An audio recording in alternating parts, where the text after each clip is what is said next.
నమస్తే, నేను మీ జాకిర్ హుసేన్.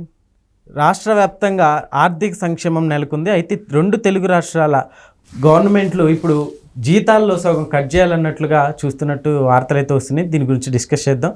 ప్రస్తుతం మనతోటి సీనియర్ జర్నలిస్ట్ సిఎస్ రావు గారు ఉన్నారు. వెల్కమ్ చెప్పేద్దాం. Hi sir. హలో. ఏంటి సార్, అట్లా చేస్తే ఏమన్నా ఫాయిదా ఉంటుందంటారా? ఇప్పుడు జనరల్గా మన ఇంట్లో ఉండేటువంటి ఆర్థిక పరిస్థితినే ఉదాహరణగా తీసుకుందాం. నలుగురు కుటుంబ సభ్యులు అన్నటువంటి ఇంట్లో నలుగురు సంపాదిస్తే అప్పుడు ఖర్చు పెట్టుకోవచ్చు, ఆదాయం వస్తుంది కాబట్టి వెసులుబాటు ఉంటుంది. ఓకే. లేదు ఈ నలుగురిలో ముగ్గురు ఖాళీగా ఉన్నారు, ఒకరికే ఉద్యోగం ఉందనుకో, అప్పుడు ఏం చేస్తారు? ఒక అతను సంపాదన మీదనే ముగ్గురు ఆధారపడారు, నలుగురు డిపెండ్ అవ్వాలి కదా. సో అప్పుడు ఏం చేయాలి? మార్గం ఏంటి? ఈ ముగ్గురన్నా పని చేయాలి, మళ్ళీ ఉద్యోగం చేరి ఉద్యోగాలు ఎత్తుకుని ముగ్గురన్నా పని చేయాలి. లేదంటే ఒక అతను సంపాదన చాలదు కాబట్టి ఖర్చులన్నా తగ్గించుకోవాలి. అంతేగా, తగ్గించుకోవాలి. ఇంతే మార్గం, రెండే మార్గాలు. ఆదాయం పెంచుకోవాలి లేదా ఖర్చులు తగ్గించుకోవాలి. ఈ రెండే కదా మార్గాలు జీవితంలో. ఇంతకు మించి మార్గాలు లేవు కదా. సో ఇప్పుడు రాష్ట్రాల పరిస్థితి ఎలా ఉందంటే, తెలంగాణది కానీ ఆంధ్రప్రదేశ్ కానీ రాష్ట్రాల పరిస్థితి, మొత్తం ఉద్యోగస్తులు 3.5 లక్షలు ఉన్నారని చెప్పి రేవంత్ రెడ్డి గారు చెప్తున్నారు. ఓకే. ఇది తెలంగాణలో. ఆంధ్రప్రదేశ్లో ఒక 4.5 లక్షలు ఉండొచ్చు. వాళ్ళు ఏదో 10 లక్షలు అంటున్నారు, కానీ 10 లక్షలు కాంట్రాక్ట్ ఉద్యోగులు, అవుట్ సోర్సింగ్ అన్నీ కలుపుకొని చెబుతున్నారు వాళ్ళు. అంతమంది లేరు. ఒక 5% మ్యాక్సిమం ఉంటారు. టోటల్ పాపులేషన్లో ఒక 5% ఉంటారు, అంతకన్నా ఉండరు వాళ్ళు. ఇప్పుడు ఆ 5%కి ఎంత వెళ్తుంది బడ్జెట్లో అంటే 95% బడ్జెట్ వీళ్ళ జీత బత్యాలకి పెన్షన్లకి వెళ్తుందని చెప్పి ప్రభుత్వాలు చెప్తున్నాయి. ఇప్పుడు ఆంధ్రప్రదేశ్లో అయితే ఆర్థిక శాఖ మంత్రి పయ్యావుల కేశవ్ గారు ఏం చెప్తున్నారంటే, ₹1 ఆదాయం వస్తే 99 పైసలు వీళ్ళ జీత బత్యాలకి తర్వాత పెన్షన్లకి సరిపోతుంది. అభివృద్ధి చేయాలంటే కనుక అప్పులు తీసుకురావాల్సి వస్తుందని చెప్తున్నారు ఆయన. అసెంబ్లీలోనే చెప్పారు అది, ఆ మాట. సేమ్ ఇప్పుడు ఇక్కడ రేవంత్ రెడ్డి గారు ఏం చెప్తున్నారు? రాష్ట్ర ఆర్థిక పరిస్థితి బాగలేదు, నాకు వస్తున్నటువంటి ఇన్కము 13,500 కోట్లు 18,500 కోట్లు చెప్తున్నారు. 18,500 కోట్లు అనుకుంటా, 18,500 కోట్లు వస్తుంది నాకు నెలకి సరాసరి సగటున. దీంట్లో 6,500 కోట్ల రూపాయలు జీతభత్యాలకు పోతుంది, నెల పెన్షన్లకు పోతుంది. మిగతా వడ్డీలో ఒక 8 లక్షలు కట్టాల్సి వస్తుంది. ఇంకా 5,000 కోట్లు ఉంటాయి నా దగ్గర. ఈ 5,000 కోట్లతోటి నేను ఏం చేయాలి రాష్ట్రాన్ని? అంటే మీకు 18,500 కోట్లు వస్తే 6,500 కోట్లు జీతభత్యాలు పెన్షన్లకు వెళ్తే, వడ్డీలు తెచ్చినటువంటి అప్పులకు వడ్డీలు కట్టడానికి 8,000 కోట్లు వెళ్తే 8, 6 12,500 కోట్లు, దాదాపు 13,000 కోట్లు వేసుకో సుమారుగా. 8,000, 6,500 కోట్లు, 7,000 అట్ట ఒక 500 కోట్లు అటు ఇటు వేసుకో. 13,000 కోట్ల రూపాయలు నీకు వీళ్ళకి సరిపోతుంది, అధికార యంత్రాంగానికి లేదా తెచ్చిన అప్పులకి. మరి మిగతా 5,000 కోట్ల రూపాయలు మొత్తం ప్రజలకి, అంటే 5% ఉన్నటువంటి ఉద్యోగులకి మొత్తం ఫండింగ్ వచ్చినటువంటి ఇన్కమ్ వెళ్ళిపోతుంది. మిగతా 95% ఉన్నటువంటి ప్రజలకి అక్కడ మిగలట్ల ఏమి, అంటే ఓ 10% మిగులుతుంది, 10%, 20% మిగులుతుంది. ఓవరాల్గా సరే ఈ పర్సంటేజ్ లెక్కలు కొంచెం అటు ఇటుగా ఉన్నా కానీ ఓవరాల్గా ఆయన చెప్తుంది ఏంటంటే, ₹1 ఆదాయం వస్తే దాంట్లో 95 పైసలు ఉద్యోగుల జీతభత్యాలు పెన్షన్లకి వాళ్ళకి ఇతరత్ర ఇచ్చే బెనిఫిట్స్కి వెళ్ళిపోతుంది, బకాయిలకి వీటన్నిటికి వెళ్ళిపోతుంది. మిగతా ₹5 మాత్రమే మిగతా 95%కి పంచాల్సి వస్తుంది అని అంటాడు ఆయన. మిగతా ₹5 ₹100 వస్తే ₹95 వీళ్ళకి వెళ్ళిపోతుంది, ఒక ₹5 మాత్రమే మిగతా అందరికీ పంచాల్సి వస్తుందని చెప్తున్నారు ఆయన. సో అంటే వచ్చిన ఆదాయంలో సింహభాగం వీళ్ళకి వెళ్ళిపోతుంది. అవును. సో నేనేం చేయమంటారు? నన్ను కోసినా కానీ నేనేం చేయలేను అంటున్నాను. నా దగ్గర ₹1 కూడా లేదు, కోసినా కానీ ఏముండవు అని చెప్పి ఎవరైనా చెప్తారు. ఇప్పుడు ఒక ఇంట్లో ఎవరు జాబ్ లేకుండా ఉన్నారనుకోండి, అప్పుడు ఏం చేస్తారు? లేదు, ఒక రైతు కుటుంబం ఉంది, రైతు కుటుంబంలో అందరు కలిసి పనిచేస్తారండి, ఇంటిలో 10 పనిచేస్తారు రైతులు. వాళ్ళు ఏం చేస్తారు? వ్యవసాయం ప్రకృతి మీద ఆధారపడుతుంటుంది. ఆ ప్రకృతి సహకరించి పంట వస్తే ఓకే, పంట రాకపోతే నష్టపోవాల్సి వస్తుంది. పెట్టుబడి ఒక ₹1,00,000 పెడితే ఆ ₹1,00,000కి 1,00,000 వచ్చిన సందర్భాలు చాలా తక్కువ ఉంటాయి. 1,20,000 వచ్చిన సందర్భాలు చాలా అరుదుగా ఉంటాయి. అయితే ఇక్కడ పథకాల వల్ల ఏమైనా ఇన్కమ్ సోర్స్ తగ్గిపోతుంది అనుకోవచ్చా సార్? ఇప్పుడు ఏమంటే ప్రభుత్వ పథకాలను అమలు చేయడానికి ఆ డబ్బు సరిపోవట్లేదు అంటున్నాడు, మిగిలిన డబ్బు ఇది వడ్డీలకి, తర్వాత ఉద్యోగులకి ఇచ్చే జీతపత్యాలు, పెన్షన్లు ప్లస్ ఈ అప్పు తీసుకొచ్చినటువంటి డబ్బులకి వడ్డీలు ప్లస్ పథకాలు, వీటన్నిటికీ డబ్బు సరిపోవట్లేదు, మీకు ₹1 కూడా నేను ఇవ్వలేని పరిస్థితిలో ఉన్నానని చెప్తున్నారు. ఇప్పుడు ప్రభుత్వం వేరు పాలకులు వేరు అనేటువంటి విభజన ఉద్యోగులు తీసుకొచ్చారండి అనాది కాలంగా. ఇది చాలా డేంజర్, ప్రమాదకరం. ప్రభుత్వాన్ని నడిపేది ఎవరు, నడిపించేది ఎవరు? ఉద్యోగులే కదా. వాళ్ళకి తెలియాలి కదా బాధ్యత. అవును. ఇంటి యజమాని ఎవరైతే ఉంటారో ఆ ఇంటి యజమానికి బరువు బాధ్యతలు తెలుస్తాయి. అలాగే చీఫ్ సెక్రటరీకి తెలుసు, మొత్తం చీఫ్ సెక్రటరీ కింద ఉండే ఎంప్లాయీస్కి తెలుసు మనకు రెవెన్యూ ఎంత వస్తుంది, మనం ఎంత ఖర్చు పెడుతున్నాము, ఎంత అప్పులు తీసుకొచ్చాము అని చెప్పి తెలుసు. పాలకులు ఏముంది, 5 సంవత్సరాలు ఉంటారు, 5 సంవత్సరాల తర్వాత వెళ్ళిపోతారు. అసలు లెక్కాపద్దు ఎవరి దగ్గర ఉంటుంది? అధికారుల దగ్గర. అంటే బాగా తెలుసు, ఎవరికి తెలుసు? అధికారులకు తెలుసు.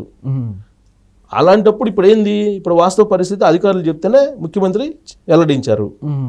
సో ఇలాంటి పరిస్థితులు ఏం చేస్తారు? పిఆర్సీ వేయాలంటున్నారు, సిపిఎస్ రద్దు చేయాలంటున్నారు. పిఆర్సీ వేయాల్సిందే. పిఆర్సీ అంటే పే రివిజన్ కమిషన్. అంటే ఏంటి?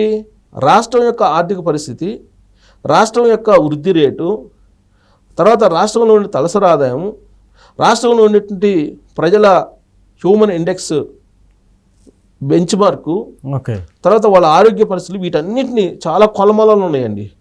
ఈ కొలమానాలన్నింటినీ తీసుకొని రివ్యూ చేసి పే రివిజన్ కమిషన్ కమిటీలో చర్చిస్తారు. చర్చించిన తర్వాత అప్పుడు ఉద్యోగులకి జీతాలు పెంచచ్చా, పెంచేటువంటి అవకాశం ఉందా, ఒకవేళ పెంచితే ఎంత పెంచాలి, లేదు పెంచలేకపోతే తగ్గించాలా, తగ్గిస్తే పరిస్థితి ఏంటి, ఇవన్నీ ఆలోచిస్తారు. తగ్గించడం కూడా ఉంది, కానీ ఇప్పటి వరకు పే రివిజన్ కమిషన్లో ఎక్కడ తగ్గిలా. కేంద్రం తగ్గించలేదు, రాష్ట్రం తగ్గించలేదు, కానీ తగ్గించేటువంటి వెసులుబాటు కూడా పే రివిజన్ కమిషన్లో ఉంది. రివిజన్ అంటేనే అది. సపోజ్ యుద్ధం వచ్చింది, ఏం చేస్తారు? ఇప్పుడు గతంలో యుద్ధం వచ్చినప్పుడు ఇళ్లలో ఉండేటువంటి బంగారం మొత్తం కూడా ఇచ్చారంట. అవును, స్వాతంత్ర ఉద్యమం అప్పుడు. మరి కరువు పరిస్థితులు వస్తాయి, అప్పుడు ఏం చేస్తారు? జీతాలు తగ్గించుకోరా? సేమ్ ఇప్పుడు కూడా ఆర్థిక సంక్షోభం వెంటాడుతుంది ప్రపంచవ్యాప్తంగా. అవును. ఈ ప్రపంచవ్యాప్తంగా వెంటాడుతున్నటువంటి ఆర్థిక సంక్షోభం తెలుగు రాష్ట్రాల్లో ఎక్కువ ఉంది. ఈ 2 తెలుగు రాష్ట్రాల్లో కూడా ఆంధ్రప్రదేశ్లో ఇంకా ఎక్కువ ఉంది సంక్షోభం. ఎందుకంటే లోటు బడ్జెట్ తోటి ఏర్పడింది అక్కడ. ఇప్పటివరకు రాజధాని లేదు. అవును. సో తాడు బంగారం లేదంటారు కదా, ఆ టైప్లో ఉంది అది. ఇక్కడ హైదరాబాద్ ఉంది, హైదరాబాద్ నుంచి ఎంతో కొంత ఇన్కమ్ వస్తుంది. మాకు పాత బకాయిలు ఇవ్వాలని చెప్పి అక్కడ ఉద్యోగులు, ఇక్కడ ఉద్యోగులు గత కొంతకాలంగా డిమాండ్ చేస్తున్నారు. 10 ఏళ్ల పాటు కేసీఆర్ గారు పరిపాలించారు. 2019 నుంచి 2024 వరకు ఆంధ్రప్రదేశ్లో జగన్మోహన్ రెడ్డి గారు పరిపాలించారు. అక్కడేమో 12,000 కోట్ల రూపాయలు మాకు బకాయి రావాలని చెప్పి ఉద్యోగులు అక్కడ డిమాండ్ చేస్తున్నారు ఆంధ్రప్రదేశ్లో. తెలంగాణలోనేమో మాకు 9,000 కోట్ల రూపాయలు బకాయిలు రావాలని చెప్పేసి వీళ్ళు డిమాండ్ చేస్తున్నారు. నాకు అసలు ప్రభుత్వాన్ని రన్ చేసుకునే పరిస్థితి లేదని చెప్పేసి ముఖ్యమంత్రి చెబుతున్నారు. మరి ఆ బకాయిలు ఎక్కడి నుంచి తీసుకొచ్చి ఇస్తాడు? ల్యాండ్స్ అమ్మాలి, ఆస్తులు అమ్మాలి, అంతేగా. అల్టిమేట్గా ఏంటి, మనం విధిలేని పరిస్థితుల్లో ఏం చేస్తాం? ఆస్తులు అమ్ముతాం, అంతే కదా. ఎవరైనా ఒక కుటుంబం రన్ చేయలేని పరిస్థితుల్లో ఉన్న ఆస్తులను అమ్ముకోవటమే కదా. ఈ ల్యాండ్స్ని అమ్ముదాం అంటేనేమో అమ్మనివ్వట్లేదు కదా ల్యాండ్స్ని. ఇప్పుడు కేసీఆర్ గారు 10 సంవత్సరాలు అమ్మితేనేమో కాముగా ఉన్నారు అందరూ. ఇప్పుడు ఈయన అమ్మటానికి రెడీ అవుతుంటే అమ్మనివ్వట్లేదు. మరి ఇలాంటి పరిస్థితులు ఏంటి మార్గం? ఆదాయం పెరగదు, ఛాన్సే లేదు. ప్రపంచవ్యాప్తంగా ఉండే ఆర్థిక మాంద్యం వెంటాడుతుంది, తెలుగు రాష్ట్రాలు ఇంకా వెంటాడుతుంది. అప్పులు ఇవ్వట్లేదు ఎవరు. అప్పులు ఎప్పుడు ఇస్తారు? నువ్వు మళ్ళీ తిరిగి కడతావని నమ్మకం ఉంటే ఇస్తారు. తీసుకున్న డబ్బుకి వడ్డీ కట్టినప్పుడు నీకు మళ్ళీ అప్పు ఇస్తారు ఎవరన్నా? ఎవరు కదా. పచ్చి నిజాలు చెప్తున్నారు రేవంత్ రెడ్డి గారు. దానికి ఏదో అంటారు యథార్థవాదే లోక విరోధి అని. చేదుగా ఉంటుంది, నిజాలు ఎప్పుడైనా చేదుగానే ఉంటాయి. సో ఆయన నిజం చెప్తున్నాడు, ఇది పరిస్థితి అని. మరి ఇలాంటి పరిస్థితులు ఏం చేయాలి? అప్పులు పుట్టడం లేదు, ఉన్న డబ్బు, వస్తున్న డబ్బు సరిపోవట్లేదు. ఆస్తులు అమ్మి అప్పులు తీరుద్దామన్నా లేదంటే బకాయిలు తీరుద్దామన్నా ఆస్తులు అమ్మనివ్వట్లేదు. మరి ఏం చేస్తారు? అందుకే ఆయన నన్ను కోసినా ₹1 రాదని. ఇదంతా ఎవరికి అర్థం కావాలి? ఆయనకంటే ముందు ఉద్యోగులకు అర్థం కావాలి. ఉద్యోగులకు అర్థం కావాలి. ఎస్. కానీ వాళ్ళు ఏం చేస్తున్నారు? ప్రభుత్వం మీద ఒత్తిడి తీసుకురావడానికి ప్లాన్ చేస్తున్నారు. ఈ ప్లాన్ అంతా ఎందుకు ఉంది? ప్రతిపక్షంలో ఉన్నటువంటి పార్టీకి అనుకూలంగా ఉండేటువంటి ఉద్యోగ సంఘ నేతలు ఈ పని చేస్తున్నారు అనేది ఒకటి అనుమానం ఉంది. అక్కడ ఇక్కడ ఆంధ్రప్రదేశ్లో, తెలంగాణలో 2 చోట్ల ఒక వ్యూహం ప్రకారం ఉద్యోగ సంఘాలు ప్రభుత్వాల మీద ఒత్తిడి తీసుకొచ్చి ప్రభుత్వాలను ఇబ్బంది పెట్టాలని ఆలోచన చేస్తున్నారు అనేది ఒక వర్షన్ కూడా వినిపిస్తుంది. సో ఇలాంటి పరిస్థితుల్లో 50% జీతాలు కట్ చేయమని చెప్పేసి పబ్లిక్ నుంచి ఇప్పుడు సోషల్ మీడియాలో డిమాండ్ వస్తుంది. ఓకే. ఉద్యోగులకు ఇప్పుడే జీతాలు ఎక్కువ ఉన్నాయి. ఆల్రెడీ కేసీఆర్ గారు అంతకుముందు చెప్పారు, నెంబర్ 1 రాష్ట్రం తెలంగాణ. దానికి ఇండికేషన్ ఏంటంటే ఉద్యోగులకి అన్ని రాష్ట్రాల కన్నా ఎక్కువ జీతాలు ఉన్నాయని చెప్తున్నారు. సో కాబట్టి ఇప్పటికే ఎక్కువ ఉన్నాయి జీతాలు, 50% జీతాలు కట్ చేయాలి అని చెప్పి ఆంధ్రప్రదేశ్లో, తెలంగాణలో ఉండేటువంటి పబ్లిక్ నుంచి డిమాండ్ వస్తుంది సోషల్ మీడియా వేదికగా. పే రివిజన్ కమిషన్ వేసి గతంలో ఎప్పుడూ లేని విధంగా ఈసారి తగ్గించండి, ఆదాయం లేదు కదా, సంక్షోభంలో ఉన్నాం కదా, కాబట్టి తగ్గించండి, తగ్గిస్తే అప్పుడు తెలుస్తుంది వీళ్ళకని. ఇంకోటి ఏంటంటే ఉద్యోగులు అంటే చాలామంది, అందరినీ కాదండి, చాలామంది ఇప్పటికీ కూడా నిజాయితీగా పనిచేసే వాళ్ళు ఉన్నారు.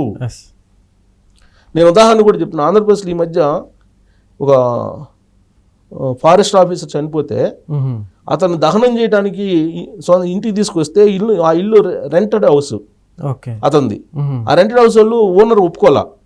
అందుకని చెప్పి ఫారెస్ట్ ఆఫీస్లో పెట్టి భౌతిక గాయాన్ని అక్కడి నుంచి దహన సంస్కారాలు చేశారు. Government forest officer, divisional forest officer, DFO, అంత పెద్ద ఆఫీసరు ఒక డీల్ చేస్తే కోట్ల రూపాయలు వస్తాయి. కానీ అంత నిజాయితీగా పనిచేయబట్టి ఇల్లు వాకిలు లేకుండా చనిపోయాడు ఆయన. అంటే ఇప్పటికి కూడా అలాంటి వాళ్ళు ఉన్నారు, లేరంటలా. ఇక్కడ తెలంగాణలో కూడా ఐఏఎస్లు నిజాయితీ పనులు ఉన్నారు. కాకపోతే వేల వేలు లెక్క పెట్టచ్చు. వాళ్ళ గురించి కాదు మనం మాట్లాడుతుంది. 95% ఉద్యోగులు అవినీతి కోర్లు, అవినీతి పరులు, జలగల్లాగా పీకు తింటున్నారు జనాల్ని.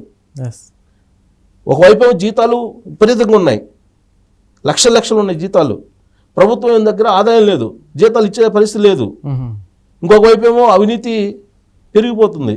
ఇలాంటి పరిస్థితుల్లో పే రివిజన్ కమిషన్ వేసి 50% శాలరీస్ వాళ్ళకి తగ్గించాలని చెప్పి పబ్లిక్ నుంచి ఇప్పుడు డిమాండ్ వస్తుంది. ఎందుకంటే 95% పబ్లికే కదా, 5% కదా ఎంప్లాయీస్. ఈ 5% కోసం ఎందుకు సాక్రిఫైస్ చేయాలి 95% పబ్లిక్? అవసరం ఏంటి? ఉద్యోగులు లేకపోతే ప్రభుత్వాలు నడవా? అంటే ఉద్యోగులు ఇప్పుడు అట్లా తగ్గిస్తే డోజ్ ప్రపంచవ్యాప్తంగా అగ్రరాజ్యంగా చెప్పుకున్న అమెరికాని డోజ్ అనే దాన్ని ఏర్పాటు చేసుకొని ఎలన్ మాస్క్ని పెట్టుకొని కొన్ని లక్షల మందిని పీక్ పడేస్తుంది గవర్నమెంట్ ఉద్యోగుల్ని. ఎందుకంటే ఒక వైట్ ఎలిఫెంట్లుగా మారారని చెప్పి అమెరికా ప్రభుత్వం భావించి వాళ్ళని తీసేస్తుంది. అలాంటి దేశమే తీసేస్తున్నప్పుడు 50% జీతం వీళ్ళు కట్ చేయడానికి అభ్యంతరం ఏంటి? అందుకే పబ్లిక్ సోషల్ మీడియా వేదికగా చేసుకొని ట్యాక్స్ క్రియేట్ చేసి శాలరీస్ కట్ చేయాలి, కట్ శాలరీస్ అని చెప్పి హ్యాష్ట్యాగ్ పెట్టేసి ట్రోల్ చేస్తున్నారు. ఇప్పుడు రేవంత్ రెడ్డికి మద్దతుగా, అక్కడ చంద్రబాబు నాయుడికి మద్దతుగా చేస్తున్నారు, వీళ్ళ శాలరీస్ కట్ చేయండి అని. సో పే రివిజన్ కమిషన్ వేసి ఇప్పుడున్నటువంటి పరిస్థితులకు అనుగుణంగా శాలరీస్ని తగ్గించాలి అనేటువంటి డిమాండ్ వస్తుంది మొట్టమొదటిసారిగా. ఇది నిజంగా యూత్ దీన్ని ఒక ఉద్యమంగా తీసుకెళ్తే తెలుగు రాష్ట్రాలు నిలబడతాయి. లేదంటే ఆర్థిక సంక్షోభంలో కూరుకుపోయి రాబోయేటువంటి రోజుల్లో ఇప్పుడు 1వ తారీఖు జీతాలు ఇస్తున్నారు వీళ్ళకి, అవి కూడా రావు. ఇప్పుడు కనుక వీళ్ళు ఒత్తిడి చేస్తున్నారు వీళ్ళు ఉద్యోగులు, ఆ ఒత్తిడికి లొంగి ప్రభుత్వాలు వాళ్ళ కోరికలు, గొంతెమ్మ కోరికలు ఏవైతే ఉన్నాయో వాటిని కనుక తీర్చే పని అయితే భవిష్యత్తులో 1వ తారీఖు జీతాలు వీళ్ళకి రావు, వచ్చే అవకాశమే లేదు. ఇది నేను చెప్పడం కదా, ఆర్థికవేత్తలు అనేక సందర్భాల్లో నా ఇంటర్వ్యూలో కూడా చెప్పారు. సో కాబట్టి ఇప్పటికైనా వాళ్ళ జీతం 50% కట్ చేయాలి అని డిమాండ్ ఏదైతే చేస్తున్నారో ఇప్పుడు ఉండేటువంటి యూత్ పబ్లిక్, దానికి మరి ఎంతమంది మద్దతు పలుకుతారనేది చూడాలి. Okay sir, thank you.